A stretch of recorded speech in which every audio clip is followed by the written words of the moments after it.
Imagine करो एक ऐसी कंपनी जो सिर्फ व्यापार करने आई थी, लेकिन धीरे धीरे पूरे देश की मालिक बन गई। और सबसे डरावनी बात, भारत को गुलाम बनाने के लिए उन्होंने सिर्फ बंदूक नहीं चलाई, उन्होंने लोगों को आपस में बांटा, राजाओं को खरीदा, कानून बदले और भारतीयों के खिलाफ खड़ा कर दिया। लेकिन एक छोटी सी गलती ने पूरे साम्राज्य की नींव हिला दी। एक कारतूस जिसमें गाय और सुअर की चर्बी होने की अफवाह फैली, और वहीं से शुरू हुई 1857 की वो आग जिसने अंग्रेजों की नींद उड़ा दी। ये कहानी सिर्फ एक रिवॉल्ट की नहीं है, ये कहानी धोखे, बलिदान और उस स्ट्रैटेजी की है जिसकी वजह से दुनिया की सबसे ताकतवर एम्पायर भारत छोड़ने पर मजबूर हुई। तो चलिए शुरू करते हैं। साल 1600 एक कंपनी भारत आती है, नाम था ईस्ट इंडिया कंपनी। शुरुआत में उनका मकसद सिर्फ व्यापार करना था, लेकिन धीरे धीरे उन्होंने भारत के राजाओं की कमजोरियों को समझना शुरू किया। कहीं रिश्वत, कहीं युद्ध, कहीं चालाकी, और देखते ही देखते 1837 तक लगभग पूरा भारत ईस्ट इंडिया कंपनी के कंट्रोल में आ चुका था।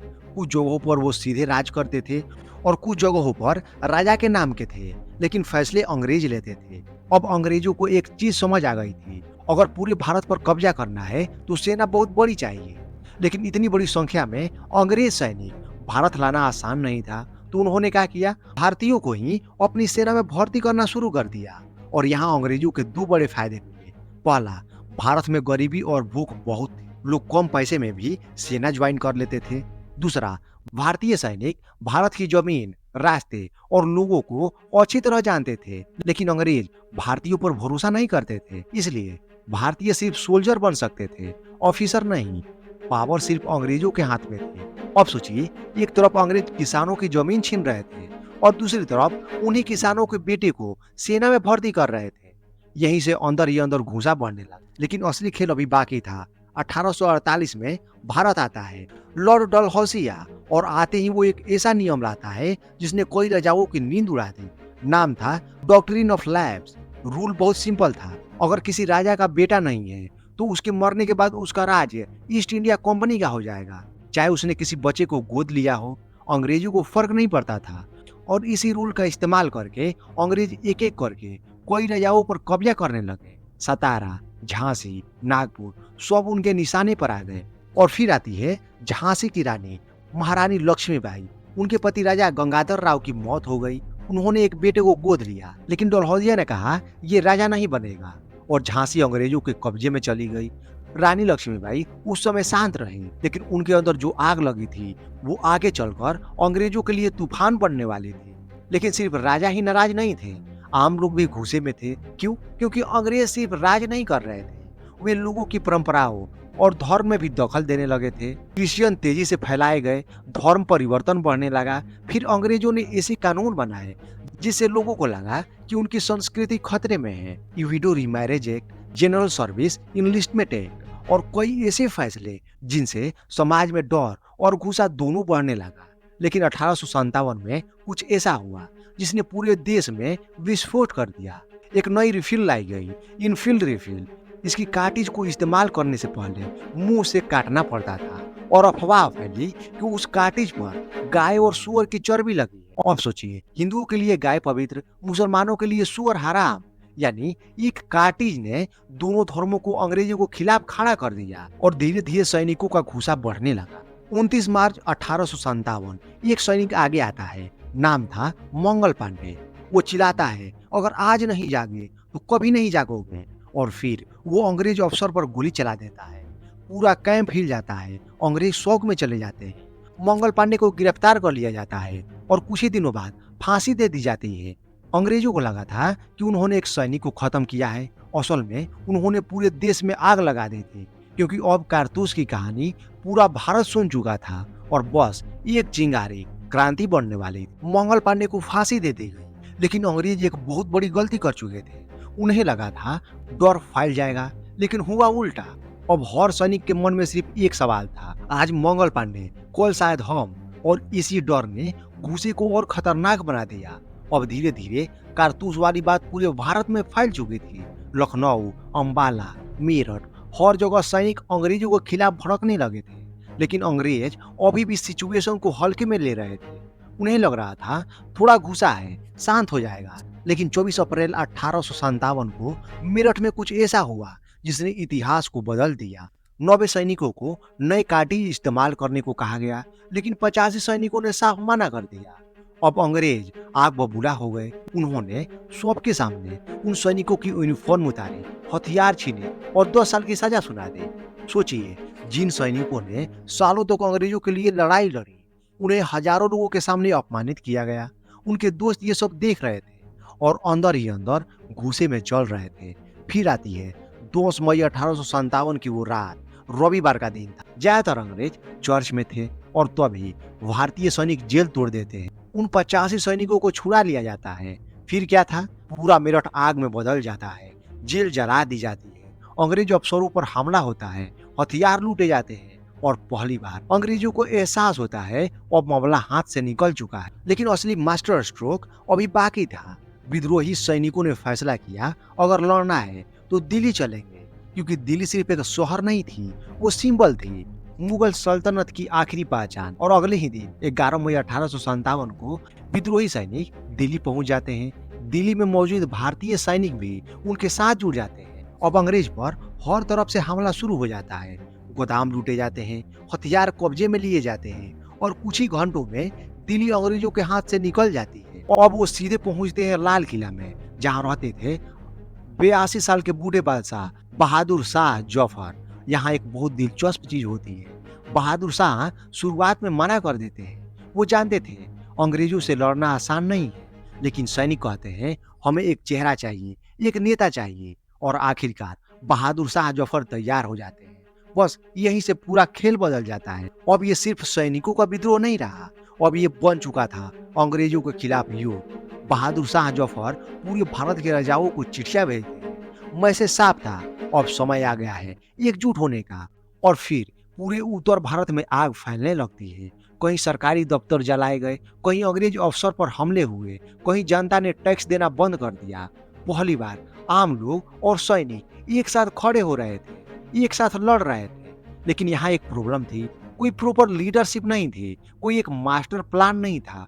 हर जगह लोग अपने तरीके से लड़ रहे थे और अंग्रेज इसी कमजोरी का फायदा उठाने वाले थे। उधर अंग्रेज अब पूरी ताकत के साथ मैदान में उतर चुके थे। ब्रिटेन से अतिरिक्त सेना बुलाई गई और जिम्मेदारी दी गई ब्रिगेडियर जनरल जॉन निकोलसन को। उसका मिशन सिर्फ एक था, दिल्ली वापस चाहिए। अब शुरू होती है दिल्ली की सबसे खूंखार लड़ाई। अंग्रेज धीरे धीरे आगे बढ़ते हैं। रास्ते में कई जगह क्रांतिकारी उनसे भिड़ते हैं, लेकिन अंग्रेजों के पास बेहतर हथियार थे, बेहतर ट्रेनिंग थी और सबसे बड़ी बात, एक क्लियर स्ट्रैटेजी थी। फिर आता है सितंबर 1857। अंग्रेज दिल्ली के कश्मीरी गेट तक पहुंच जाते हैं। भीषण युद्ध होता है, खून, बारूद, चीखे, पूरा शहर युद्ध भूमि बन चुका था। और आखिरकार 21 सितंबर 1857 दिल्ली फिर से अंग्रेजों के कब्जे में चली जाती है।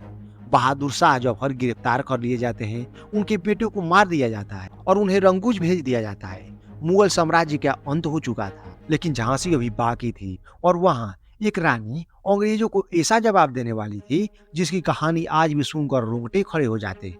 दिल्ली अंग्रेजों के हाथ में वापस जा चुकी थी। बहादुर शाह जफर गिरफ्तार हो चुके थे और अंग्रेजों को लगने लगा था कि अब विद्रोह खत्म हो जाएगा। लेकिन भारत की धरती पर एक ऐसी रानी अभी जिंदा थी जिसका नाम सुनकर अंग्रेज भी डरने लगे थे।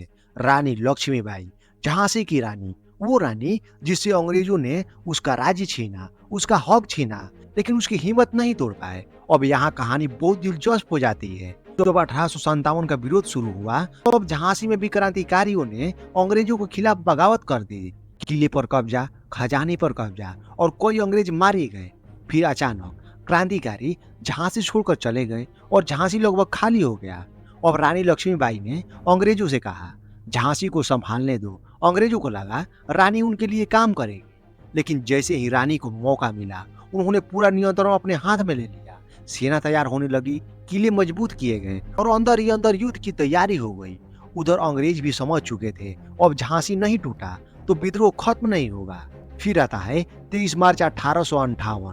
अंग्रेज झांसी पर हमला कर देते हैं। तोपें गरजने लगती है, किले की दीवार टूटने लगती है, लेकिन रानी पीछे नहीं हटती और यही एंट्री होती है तात्या तोपे की। तात्या तोपे जो बचपन से रानी के दोस्त थे, उन्होंने रानी की मदद के लिए सेना भेजी, लेकिन अंग्रेजों के हथियार बहुत आधुनिक थे। धीरे धीरे झांसी की हालत खराब होने लगी। फिर एक रात अंग्रेज किले के अंदर घुस जाते हैं।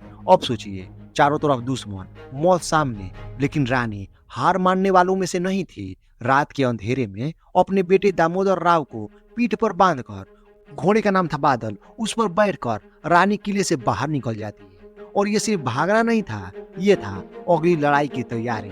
अब रानी पहुंचती है काल पे, लेकिन अंग्रेज वहां भी पहुंच जाते हैं। फिर युद्ध, फिर संघर्ष, और फिर रानी वहां से भी निकल जाती है। अब उनका अगला टारगेट था ग्वालियर। यहाँ रानी, तात्या तोपे, नवाब ऑफ बांदा सब एक साथ आते हैं। उस समय के लिए ग्वालियर उनके कब्जे में आ जाता है, लेकिन अंग्रेज फिर हमला कर देते हैं। 17 जून 1858 को भीषण युद्ध होता है। हजारों क्रांतिकारी मारे जाते हैं और उसी युद्ध में रानी लक्ष्मीबाई वीरगति को प्राप्त हो जाती है। लेकिन उनकी बहादुरी इतनी खतरनाक थी कि कोई अंग्रेज अफसरों ने भी उसकी तारीफ की। एक अंग्रेज अफसर ने कहा वो विद्रोहियों में सबसे बहादुर औरत थी।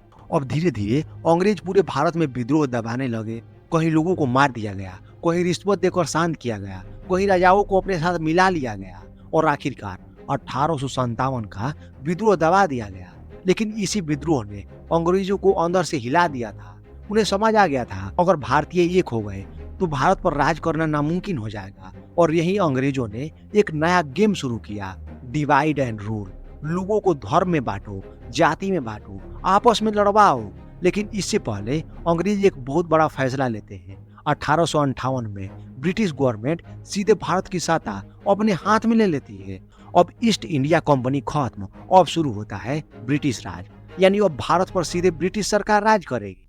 लेकिन अंग्रेजों की एक और चाल बाकी थी, ऐसी चाल जिसने आगे चलकर भारत की राजनीति पूरी तरह बदल दी। और उसी चाल से पैदा हुई एक ऐसी पार्टी जिसका नाम आज भी भारत की राजनीति में गूंजता है। नाम था कांग्रेस। लेकिन सवाल ये है कि क्या कांग्रेस सच में भारत की आजादी के लिए बनाई गई थी, या फिर अंग्रेजों की एक सोची समझी स्ट्रैटेजी थी। 1857 का विद्रोह खत्म हो चुका था, लेकिन अंग्रेज अब डर चुके थे। उन्हें समझ आ गया था कि भारत को सिर्फ ताकत से कंट्रोल नहीं किया जा सकता, क्योंकि जब जब भारतीय एक हुए अंग्रेजों की नींव हिल गई। इसलिए अब अंग्रेजों ने बंदूक से ज्यादा दिमाग का इस्तेमाल किया, और यही से शुरू हुआ डिवाइड एंड रूल। लोगों को आपस में बांटो और राज करो। लेकिन उससे पहले अंग्रेजों ने भारत में कुछ बदलाव किए। रेलवे लाई, टेलीग्राम आया, इंग्लिश एजुकेशन बढ़ाया गया। लेकिन ध्यान रखना, ये सब भारत की भलाई के लिए नहीं था। ये सब इसलिए था ताकि अंग्रेजों का काम और तेजी से चले। लेकिन अंग्रेजों की एक गलती हो गई, उन्होंने भारतीयों को पढ़ा तो दिया, अब वो पढ़े लिखे भारतीय उनसे सवाल पूछने लगे। और मैं एक बात और ऐड करना चाहूंगा, आज भारत में भी यही हो रहा है। Modi government, BJP same rule apply कर रही है। लोगों को धर्म के नाम पे बांटो और राज करो। कोई हजार सरकारी स्कूल बंद कर दिए गए ताकि लोग शिक्षित न हो सके और उनको वोट दे। लोगों ने इंग्लैंड की डेमोक्रेसी देखी, इक्वालिटी देखी, और फिर सवाल उठा, अगर अंग्रेज अपने देश में बराबरी देते हैं तो भारत में भेदभाव क्यों? अब धीरे धीरे लॉयर्स, राइटर्स, जर्नलिस्ट आवाज उठाने लगे। न्यूज़पेपर में अंग्रेजों की आलोचना होने लगी, पॉलिटिकल ऑर्गेनाइजेशन बनने लगी। लेकिन प्रॉब्लम ये थी, ये सब लोकल लेवल पर था। कोई नेशनल पार्टी नहीं थी जो पूरे भारत की आवाज बन सके। और तभी एंट्री होती है ये वो ह्यूम की, एक ब्रिटिश ऑफिसर। अब यहाँ कहानी बहुत इंटरेस्टिंग हो जाती है। 1853 में ये वो ह्यूम ने भारत के बड़े लोगों को लेटर भेजता है और कहता है भारत को एक नेशनल पॉलिटिकल पार्टी चाहिए। फिर मीटिंग होती है, डिस्कशन होता है, और आखिरकार 28 सितंबर 1885 को मुंबई के गोकुलदास तेजपाल कॉलेज में एक नई पार्टी बनती है, इंडिया नेशनल कांग्रेस। अब शुरुआत में कांग्रेस का तरीका बहुत सॉफ्ट था, प्रेयर, पिटीशन, प्रोटेस्ट, यानी अंग्रेजों से प्यार से बात करना, अपनी प्रॉब्लम समझाओ और उम्मीद करो कि वो मान जाएंगे। इसलिए शुरुआती में नेताओं को कहा गया मॉडरेट्स। उन्हें लगता था अंग्रेज बुरे नहीं है, बस उन्हें भारतीयों की प्रॉब्लम समझ नहीं आती। लेकिन यहाँ एक बहुत बड़ी थ्योरी सामने आती है। कुछ लोगों को कहना था कि कांग्रेस को अंग्रेजों ने खुद बनवाया था। जी हाँ, क्योंकि अंग्रेज जानते थे अगर भारतीय खुद कोई बड़ा संगठन बना लेंगे तो वो खतरनाक हो सकता है। इसलिए उससे पहले ही उन्होंने एक ऐसी पार्टी बनाई जिससे भारतीयों का घुसा कंट्रोल में रहे। इसे कहा गया सेफ्टी वाल्व थ्योरी। मतलब अगर जनता का घुसा बढ़े तो कांग्रेस उसे बाहर निकाल देंगे, लेकिन विस्फोट नहीं होगा। अब ये थ्योरी सही थी या गलत, यह आज भी डिबेट का विषय है। लेकिन एक चीज साफ थी, भारत बदल रहा था, लोग जाग रहे थे। और इसी बीच एक नया चेहरा भारत से दूर साउथ अफ्रीका में अपनी लड़ाई लड़ रहा था। नाम था मोहनदास करमचंद गांधी। उधर भारत में कांग्रेस धीरे धीरे बढ़ रही थी, लेकिन अंग्रेजों ने एक और खतरनाक चाल चल दी थी। 1905 में लॉर्ड कर्जन ने फैसला किया, बंगाल को बांटो, ऑफिशियल रीजन, गुड गवर्नेंस। लेकिन असली रीजन हिंदू और मुसलमानों को अलग करना था, क्योंकि बंगाल में लोग तेजी से एकजुट हो रहे थे और अंग्रेजों को यही सबसे बड़ा खतरा लगा। फिर क्या था, पूरा बंगाल भड़क उठा। 7 अगस्त 1905 में कलकत्ता टाउन हॉल में हजारों लोग जमा हुए और फैसला लिया गया, अब अंग्रेजों को आर्थिक चोट पहुंचाओ। और यहीं से शुरू हुआ स्वदेशी मूवमेंट, विदेशी कपड़ों का बाइकआउट, भारतीय सामान का इस्तेमाल। लोग गंगा किनारे इकट्ठा होकर वंदे मातरम गाना गाने लगे। पूरा देश बदलने लगा, लेकिन कांग्रेस के अंदर अभी भी दो हिस्से बन चुके थे। एक तरफ था मॉडरेट और दूसरी तरफ एक्सट्रीमिस्ट। लाला लाजपत राय, बाल गंगाधर तिलक और अरबिंदो घोष जैसे नेता कहते थे, सिर्फ पेटिशन से कुछ नहीं होगा, अंग्रेज प्यार की भाषा नहीं समझते। और फिर 1907 के सूरत सेशन में कांग्रेस के अंदर एक ऐसा बवाल हुआ जिसने सबको शॉक कर दिया। मीटिंग के बीच नेता एक दूसरे पर कुर्सी फेंकने लगे, जूते चलने लगे, पुलिस बुलानी पड़ी और अंग्रेज दूर बैठकर मुस्कुरा रहे थे, क्योंकि उनका प्लान काम कर रहा था। लेकिन अभी अंग्रेज का सबसे खतरनाक दांव बाकी था, एक ऐसा फैसला जिसने आगे चलकर भारत के दो टुकड़े कर दिए। और उस खेल में एंट्री होने वाली थी मुस्लिम लीग की और एक ऐसे इंसान की जो पहले कांग्रेस में था लेकिन बाद में पाकिस्तान का फाउंडर बना, मोहम्मद अली जिन्ना। कांग्रेस टूट चुकी थी, मॉडरेट अलग, एक्सट्रीमिस्ट अलग, और अंग्रेज बिल्कुल यही चाहते थे, क्योंकि जब भारतीय आपस में लड़ते रहेंगे अंग्रेज आराम से राज करेंगे। लेकिन अब अंग्रेज एक और बड़ा खेल खेलने वाले थे, धर्म का खेल। 1906 कुछ मुस्लिम नेताओं को शिमला बुलाया जाता है, मीटिंग होती है। यहाँ मुस्लिम नेताओं से कहा जाता है, अगर तुम्हें अपने अधिकार चाहिए तो तुम अपनी अलग पॉलिटिकल पार्टी बनाओ। अब सोचिए, अंग्रेज खुद सजेशन दे रहे थे और यहीं पर अंग्रेजों की चाल काम कर गई। दिसंबर 1906 ढाका में एक नई पार्टी बनती है, ऑल इंडिया मुस्लिम लीग, और इसके पहले प्रेसिडेंट बने एज खान। यहीं से भारतीय राजनीति धीरे धीरे धर्म के आधार पर बंटने लगी। लेकिन कहानी में ट्विस्ट अभी बाकी था, क्योंकि उसी समय एक ऐसा इंसान कांग्रेस में था और मुस्लिम लीग में भी। नाम था मोहम्मद अली जिन्ना। जी हाँ, शुरुआत में जिन्ना कांग्रेस के साथ थे। वो हिंदू मुस्लिम एकता की बात करते थे। कुछ समय तक उन्होंने दोनों पार्टियों के बीच बैलेंस बनाकर रखा। फिर आता है 1909। अंग्रेज एक नया कानून लाते हैं, मोरली मिंटो रिफॉर्म्स। अब यहाँ अंग्रेजों ने एक बहुत डेंजरस चीज की, सेपरेट इलेक्टोरेट्स, मतलब मुस्लिम सीटों पर चुनाव लड़ेंगे सिर्फ मुसलमान और वोट भी सिर्फ मुसलमान देंगे। अब सोचिए, धर्म के आधार पर पॉलिटिक्स को ऑफिशियल बना दिया गया और यही वो बीज था जो आगे चलकर भारत पाकिस्तान विभाजन तक पहुंचा। लेकिन उधर भारत में एक और बड़ा बदलाव होने वाला था। साउथ अफ्रीका से एक आदमी भारत लौट चुका था। 9 जनवरी 1915 मोहनदास करमचंद गांधी भारत वापस आते हैं। लेकिन यहाँ गांधी जी तुरंत राजनीति में नहीं कूदते। उनके मेंटर गोपाल कृष्ण गोखले उन्हें एक सलाह देते हैं, पहले भारत को समझो। और गांधी जी वही करते हैं। वो पूरे भारत की यात्रा शुरू करते हैं, 3rd क्लास ट्रेन में सफर, साधारण कपड़े, गांव-गांव जाकर लोगों से मिलना। और पहली बार उन्हें समझ आता है कि असली भारत कितना दुख झेल रहा है। कहीं किसान परेशान है, कहीं मजदूर शोषित, कहीं भूख, कहीं अन्याय। और यही गांधी जी को समझ आता है, भारत की आजादी सिर्फ नेताओं से नहीं आएगी, इसके लिए आम लोगों को जोड़ना पड़ेगा। और यहीं से भारत की फ्रीडम फाइट पूरी तरह बदलने वाली थी। फिर आता है 1917, बिहार का चंपारण। कुछ किसान गांधी जी से मिलने आते हैं और बताते हैं कि अंग्रेज उन्हें जबरदस्ती इंडिगो यानी नील की खेती करवा रहे हैं। अब ध्यान से समझिए, यही इंडिगो वाली कहानी हमने पहले भी सुनी थी। किसानों की जमीन खराब हो रही थी, फायदा अंग्रेजों को हो रहा था और किसान बर्बाद हो रहे थे। गांधी जी चंपारण पहुंचते हैं, घर घर जाते हैं, लोगों की बातें सुनते हैं, लिखते हैं और फिर ब्रिटिश गवर्नमेंट उन्हें वहां से जाने का आदेश देती है। लेकिन गांधी जी मना कर देते। अब यहाँ पहली बार गांधी जी अपना सबसे बड़ा हथियार इस्तेमाल करते हैं, सत्याग्रह। सोच के लिए डटे रहना, बिना हिंसा, बिना हथियार, लेकिन डर के बिना। और यही वो बीज थी जो पहले किसी ने नहीं की थी। मॉडरेट सिर्फ बातें करते थे, एक्सट्रीमिस्ट हथियार उठाते थे, लेकिन गांधी जी ने आम जनता को आंदोलन का हिस्सा बना दिया। किसान, मजदूर, गरीब, हर कोई जुड़ने लगा। और सबसे बड़ी बात, लोगों को पहली बार लगा अंग्रेजों से डरा नहीं जाता, उन्हें झुकाया भी जाता है। फिर गांधी जी अहमदाबाद पहुंचते हैं, मिल मजदूरों के लिए आंदोलन करते हैं। फिर खेड़ा जाते हैं, जहां सूखों की वजह से किसाने टैक्स नहीं दे पा रहे थे। और एक जगह एक ही स्ट्रैटेजी काम करती है, मास प्रोटेस्ट, सत्याग्रह, फियरलेस रेजिस्टेंस। धीरे धीरे गांधी जी पूरे भारत में फेमस होने लगते हैं। लेकिन अंग्रेज ये सब देखकर डरने लगे थे, क्योंकि अब लड़ाई सिर्फ नेताओं की नहीं थी, अब आम जनता भी जाग चुकी थी। और तभी अंग्रेज एक ऐसा कानून लाते हैं जिसने पूरे भारत में आग लगा दी। एक ऐसा कानून जिसके खिलाफ पूरा भारत हो गया। नाम था रूलेट एक्ट। और इसी के बाद होने वाला था भारत के इतिहास का सबसे दर्दनाक नरसंहार, जलियांवाला बाग हत्याकांड।